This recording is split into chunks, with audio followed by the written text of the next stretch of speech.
It was a Tuesday night. I was folding laundry. The TV was just playing in the background. I wasn't really watching. The anchor said something about a reclusive founder cashing out of a massive deal. I glanced up, more out of boredom than interest. Then I saw him, Adam Miles, his face, on my screen, smiling in a suit, holding a champagne glass in front of a wall full of people in tuxedos. Founder of Genmark Technologies, the banner read. Sells startup in $60 million acquisition. I froze. They called him the man behind the silent rise of one of the biggest data apps in the country. Quiet, off the radar, but brilliant. I dropped the towel I was holding. They said he'd been operating under a shell company for years. His name never made it into headlines until today. But I knew that name. I married that name. I divorced that name. That was my husband. The same man who said we were broke. The man who made me split grocery bills. The man who walked out of court without contesting the divorce, because neither of us had anything to fight over. And now he was on national television, worth millions. I sat on the edge of my couch, staring at the screen like it was lying to me, but it wasn't. That was Adam. Same eyes, same smirk. The man I left 6 months ago, a man I thought I knew. Everything changed in that moment. I met Adam at a bookstore. He was sitting in the back, near the travel section, flipping through a photography book. He looked quiet, not shy, just like someone who preferred silence. I asked him if the book was good. He said he wasn't sure yet, but liked the way it was shot. He didn't look up much when he talked. His voice was low. He asked what I was reading. I held up a novel. He nodded and said he'd read it once, but didn't care for the ending. We ran into each other again a week later, same place, same section. He remembered my name. I remembered his. He asked if I wanted coffee. I said yes. We sat outside the shop and talked for hours. He said he was a freelance designer, mostly logos and app interfaces. He said it wasn't glamorous, but it paid okay. He said he'd rather build something of his own, but rent came first. He lived in a small studio. No TV, one chair, a mattress on the floor. He had a desktop computer that looked like it was built piece by piece. There were post-its everywhere, little notes, passwords, ideas, random words he thought sounded cool. I didn't care about the space. He cooked. We'd eat pasta off the same plate. He'd walk me to the train every time, even in the rain. He never talked much about his past. No stories about childhood, no family photos. He said he wasn't close to anyone. I asked once about his parents. He just said they didn't get him. He told me he was focused on work. I believed him. We didn't do much. No expensive dates, no trips, just walks, movies on his laptop. He always had one eye on his email. Clients, he said. Sometimes he'd pull out his notebook mid-conversation and scribble something down. I didn't ask what it was. He never offered. When he asked me to move in, he didn't say it like a big thing. Just said, "You're here all the time anyway. Might as well stop paying rent." I laughed. He didn't. He handed me a spare key. That was it. I moved in the next month. My friends said it was fast. I didn't care. It felt easy. He worked late, I cooked. We shared everything, food, rent, chores. He never let me cover anything more than half. I offered sometimes. He refused. Said, "I'm not broke, I just don't spend stupid." I never saw anything flashy. His clothes were plain. One pair of shoes, a single watch he never wore. He didn't like going out much. Said clubs were loud. Said restaurants were slow. We mostly stayed in. He had a habit of pulling all-nighters. I'd wake up and he'd be at his desk, same spot, same glow from the screen. He never talked about the future in specifics, just said he'd figure things out. I asked if he wanted kids. He said maybe. I asked if he believed in marriage. He shrugged. After a year, we signed papers at City Hall. No ring, no guests, just a Wednesday morning and a cab ride home. I didn't mind. He made a joke about how weddings were just overpriced lunches. I laughed. We split the license fee. That was it. Married, just like that. Nothing changed. Same apartment, same dinners, same desk, same glow. At least, that's what I thought. It started small. Adam changed his lock screen. He never had one before. Now it needed a code. I asked why. He said something about a client project, confidential stuff. I didn't think much of it. He began keeping his phone face down. Always. Even when we ate. Sometimes it would buzz and he'd glance at it, then put it back down without touching it. One night, I picked it up to check the time. He took it from my hand before I could say anything. He stopped talking about work. Before, he'd complain about annoying clients, late payments, bugs he couldn't fix. Then nothing. I'd ask how his day was. He'd just say, same. He used to stay up late to work. Now he left the apartment, said he needed real space to focus. No explanation, no location. Just grabbed his laptop and left. He'd come back around 2 or 3 in the morning. I'd ask where he'd been. He'd say a friend's place. I didn't know he had friends. Money got tight. He said 2 clients backed out. Said one didn't pay on time. I offered to help with rent that month. He said he had it under control. Rent didn't get paid. We got a late notice. He blamed the landlord. I saw a new hoodie on the couch one day. Expensive brand. I asked if he bought it. He said no, it was a client gift. It still had the tag. He stopped opening mail. I found unopened envelopes stuffed into the kitchen drawer. Some from the bank. Some from places I didn't recognize. I asked him about it. He said it was junk. There were more calls at night. Unknown numbers. He'd step out to take them. Never said who it was. I asked once, he just said, it's work. He started locking his laptop. He never used to. I saw a second email account on the screen once when I passed by. Not the one I knew, different name. I asked about it. He said it was an old inbox he used for spam. I noticed cash. Not a lot, but enough to wonder. Rolled up bills in his jacket. In the drawer. Once in the bathroom cabinet. I asked where it came from. He said it was from a gig. Didn't explain. One evening, I picked up his jeans to throw in the laundry. A receipt fell out. It was from a steakhouse. Downtown, 2 entrees, a wine bottle. I'd never been there with him. I asked about it. He said he had a client dinner. Said he forgot to mention it. I asked who the client was. He just said, it doesn't matter. That night, I waited until he was asleep. I opened his laptop. It was off, password protected. He never told me the password. I didn't sleep. I just watched him breathe, wondering who he really was. The argument started over simple things. Groceries, bills. I'd come home with a few extra items and he'd point at the receipt. Asked why I bought brand name cereal. I said it was on sale. He didn't care. Said we weren't in a position to waste anything. The next week, the internet was cut off. I asked if he paid it. He said he thought I did. I reminded him it was under his name. He didn't say anything, just turned on his hotspot and went back to his screen. He started carrying his backpack everywhere, even inside the apartment. Wouldn't leave it on the couch, wouldn't let me near it. I asked what he was keeping in there. He said just his charger and hard drives. I told him it was weird. He said I was overthinking. He asked me to start covering utilities, said his clients were late again.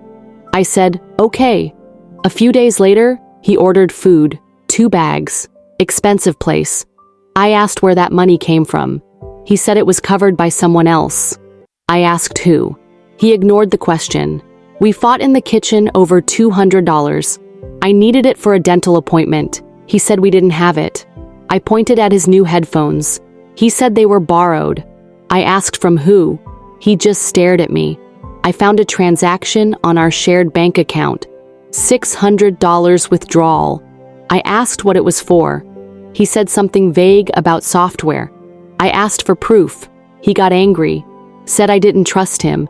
I said I didn't even know who he was anymore. He started sleeping on the couch. Said he needed space to think. I asked what he was thinking about. He didn't answer. I got tired of asking. I stopped waiting for him to come to bed. I stopped cooking. He ordered takeout every night and left the containers on the table. I stopped cleaning them. He didn't either. He changed his email passwords, blocked me from the shared calendar, said it was a mistake when I noticed. I knew it wasn't. The phone calls got longer. Sometimes he stepped outside. Sometimes he just went to the bathroom and locked the door. I pressed my ear to the door once. He was laughing.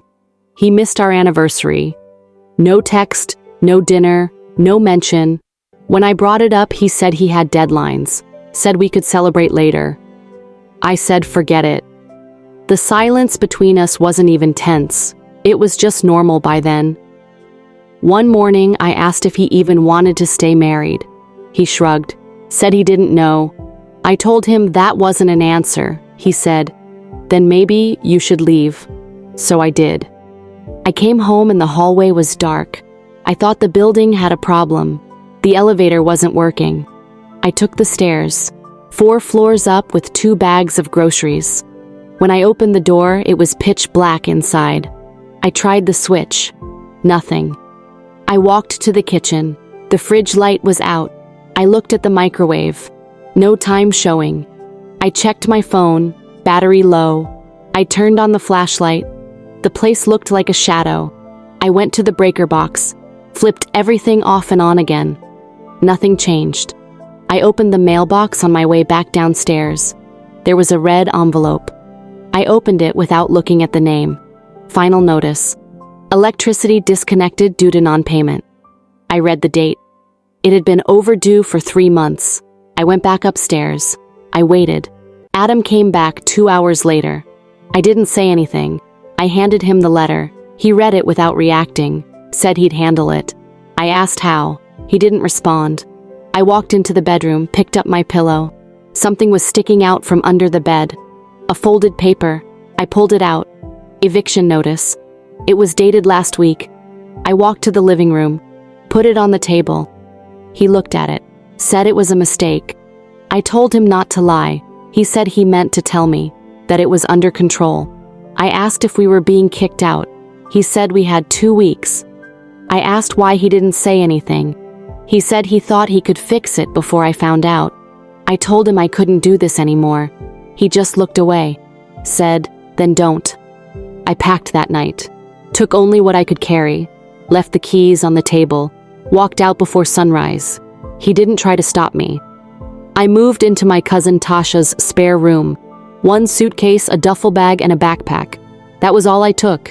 She didn't ask questions, just gave me a blanket and said I could stay as long as I needed.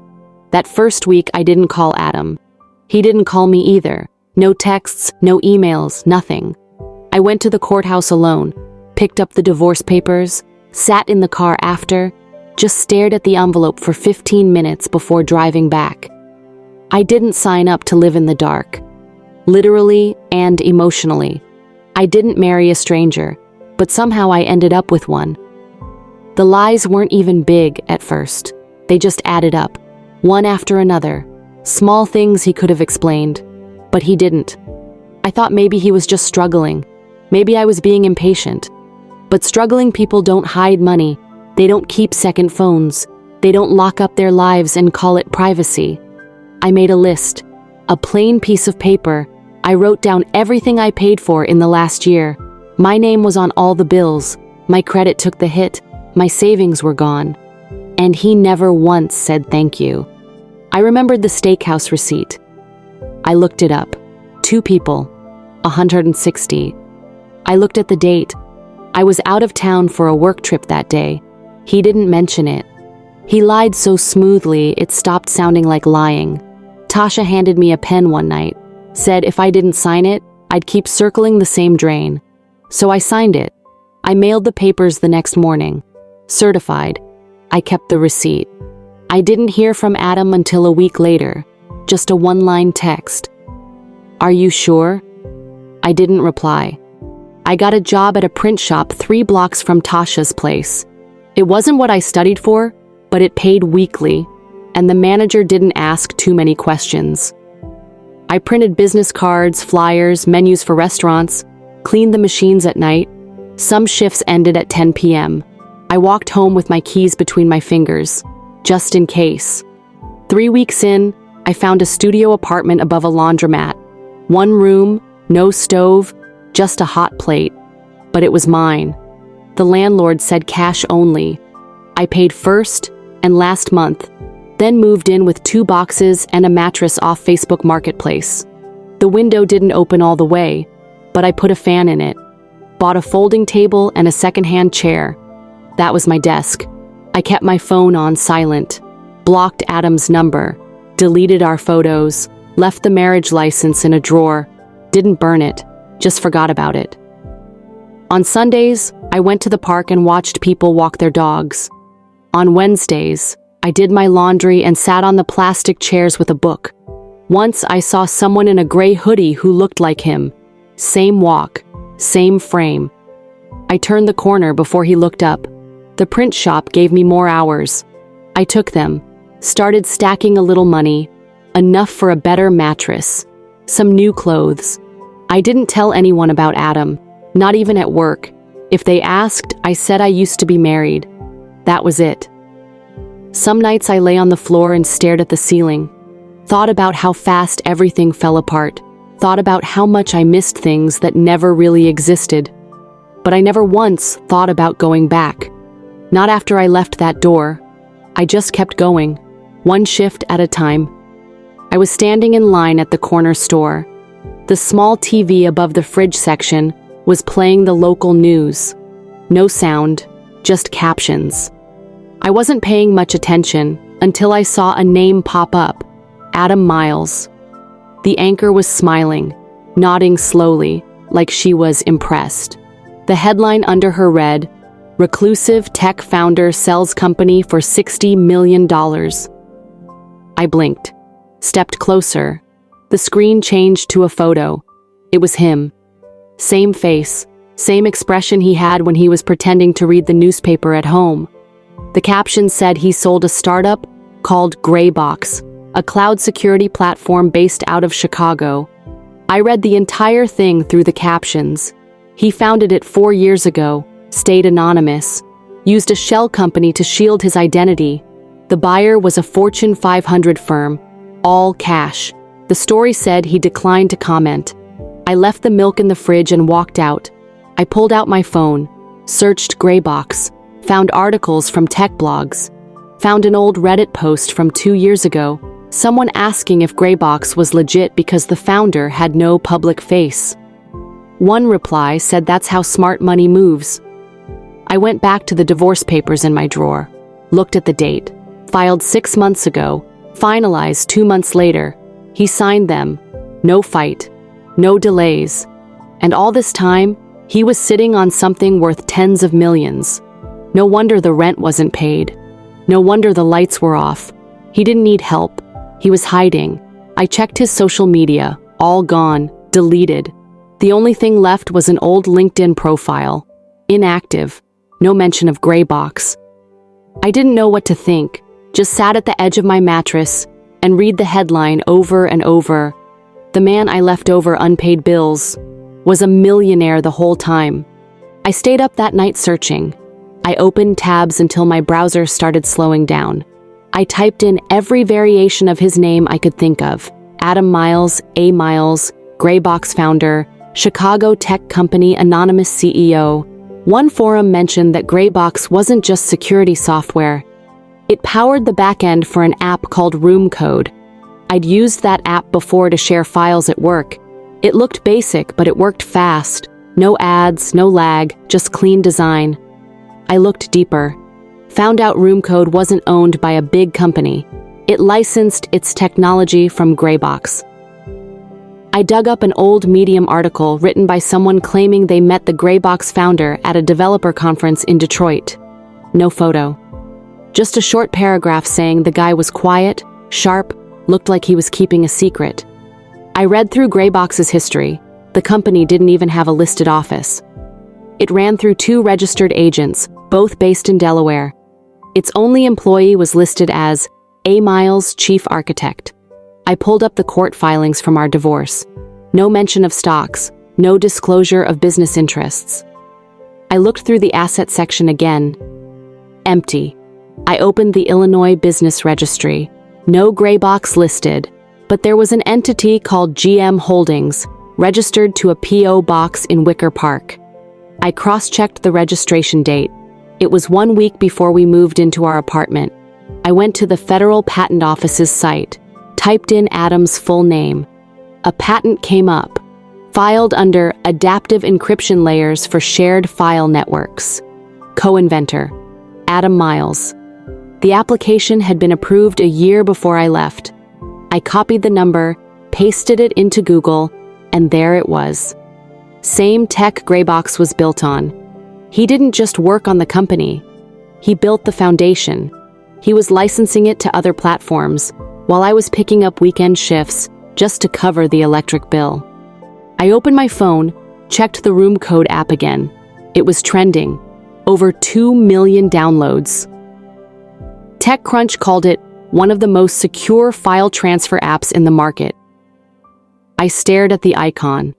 Same logo I'd seen on Adam's laptop years ago. I thought it was just a side project, something he never finished. He finished it. He sold it. And I had no idea. It was around noon when I got the text. Unknown number, no profile photo. The message read, "Hey, this is Naomi, Adam's sister. Can we talk?" I hesitated, then typed back, "About what?" She didn't wait. The next message came in seconds later. "I think you deserve to know the truth." I told her to call. She did. Her voice was calm, almost rehearsed. She said Adam had a plan before we even got married.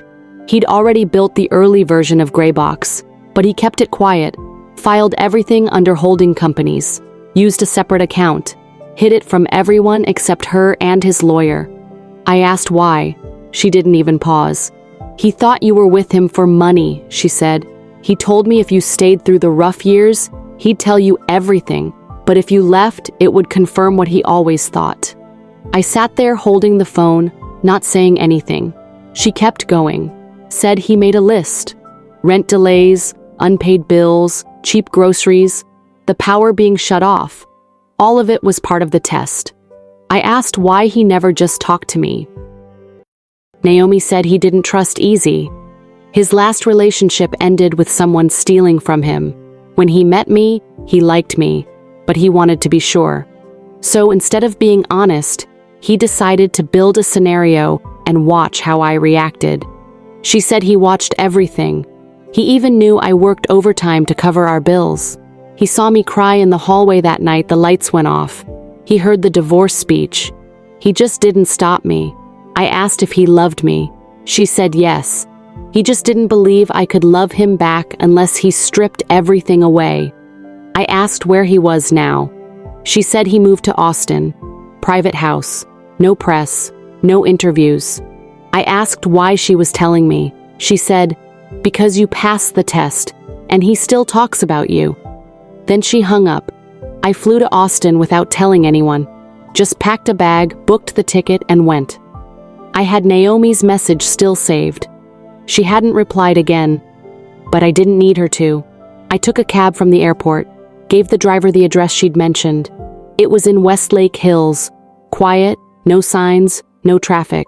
Just long roads and houses behind tall gates. The driver asked if I was sure.